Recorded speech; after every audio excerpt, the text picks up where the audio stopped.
अस्सलाम dear viewers. मैं उम्मीद करता हूँ कि आप खैर वफियत से होंगे। जैसा कि आप जानते हैं, हम सीमन एनालिसिस के हवाले से रिपोर्ट को डिस्कस कर रहे हैं। उसके वन बाय वन जो है प्रॉब्लम्स, जो रिपोर्ट के अंदर डेफिशिएंसी होती है, उसको हाईलाइट करना और उसका साथ जो ट्रीटमेंट है वो भी हम शेयर कर रहे हैं। तो सीमन एनालिसिस रिपोर्ट का जो पहला पोर्शन है वो फ़िज़िकल एग्जामिनेशन पर मुश्तमिल होता है। उसके अंदर जो पहली जो वैल्यू होती है उसके सीमन के वॉल्यूम से रिलेटेड होती है, वो हम डिस्कस कर चुके हैं। और आज हम सीमन की जो पीएच वैल्यू है उसको डिस्कस करेंगे। मैं तो पीएच वैल्यू को हाईली कंसंट्रेट करता हूँ, क्योंकि इसी वैल्यू को बेस बना के हम जो फर्दर रिपोर्ट है उसको बेहतर कर सकते हैं और ट्रीटमेंट जो है उसको अच्छी तरीके से अंडरस्टैंड करके अपना ट्रीटमेंट जो है फॉलो कर सकते हैं। तो कुछ रिपोर्ट्स के अंदर इसकी जो रेफरेंस वैल्यू होती है वो 7.1 से लेकर 7.8 तक होती है, जबकि कुछ रिपोर्ट्स के अंदर मैंने देखा है कि उन्होंने जस्ट अल्कलाइन लिखा होता है। तो दोनों किस्म की रिपोर्ट्स हैं वो मेरे मुशाहदे में आई हैं। तो जो न्यूमेरिकल वैल्यू है वो ज़्यादा इजी है अंडरस्टैंड करना, कि अगर सीमन की वैल्यू जो है वो 7.1 से कम है तो इसका मतलब ये है कि वो तेज़ाबी होगा।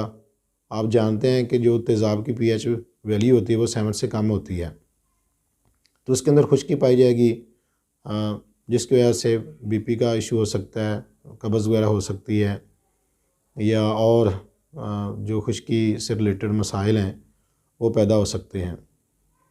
इसी तरह अगर उसकी वैल्यू जो है वो 7.8 से अबव है, या 7.8 है, या 8 है, कुछ रिपोर्ट्स के अंदर जो रेफरेंस वैल्यू है वो 8.0 तक भी है, तो वो अल्कलाइन होगा, असाबी होगा, यानी जिस्म के अंदर रतूबात की जो कसरत है वो हो सकती है, बीपी लो रह सकता है।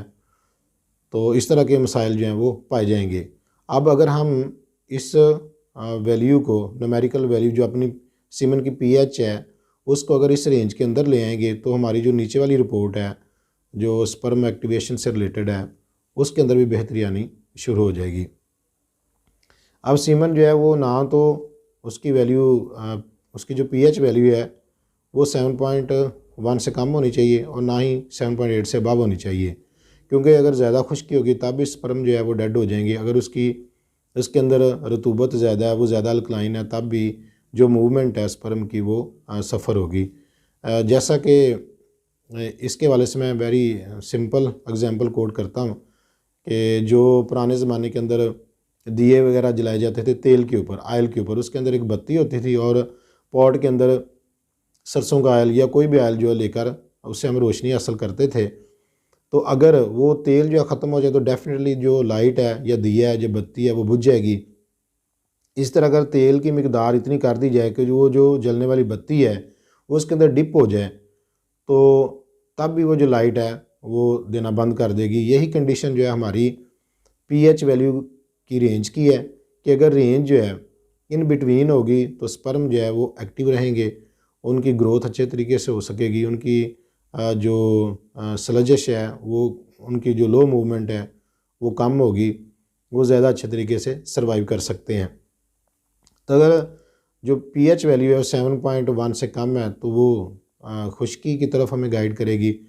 तो खुश्की ख़त्म करने के लिए आपको पता है कि बेहतरीन जो है देसी घी का इस्तेमाल किया जा सकता है। अगर सर्दी है तो dry fruits are the best. अगर मौसम गर्मा है तो उसके अंदर मैंगो है, खरबूजे वगैरह हैं। ये फल खाने से हमारी जो पीएच वैल्यू तेज़ाबी है या एसिड की तरफ है वो अल्कलाइन की तरफ जाना शुरू कर देगी। अगर ज़्यादा अल्कलाइन है तो हमें एसिड देना पड़ेगा। ये वेरी सिंपल थ्योरी है केमिस्ट्री के अंदर। जो आदमी थोड़ा बहुत नॉलेज रखता है कि एसिड और बेस जो है वो मिलके न्यूट्रलाइज़ करते हैं एक दूसरे को, तो इस तरह अगर अल्कलाइन ज़्यादा है तो हमें एसिड देना पड़ेगा।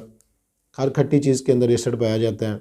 लेमन का अगर आप प्रॉपर यूज़ रखेंगे तो वो जो अल्कलाइन वाली कंडीशन है वो उसकी कम होनी शुरू हो जाएगी। या जितने भी तुरश या खट्टे फल हैं जैसे फालसा है, अनार वगैरह है, जामुन वगैरह है, इनको खाने से हमारी जो पीएच वैल्यू अल्कलाइन से एसिड की तरफ मूव करेगी।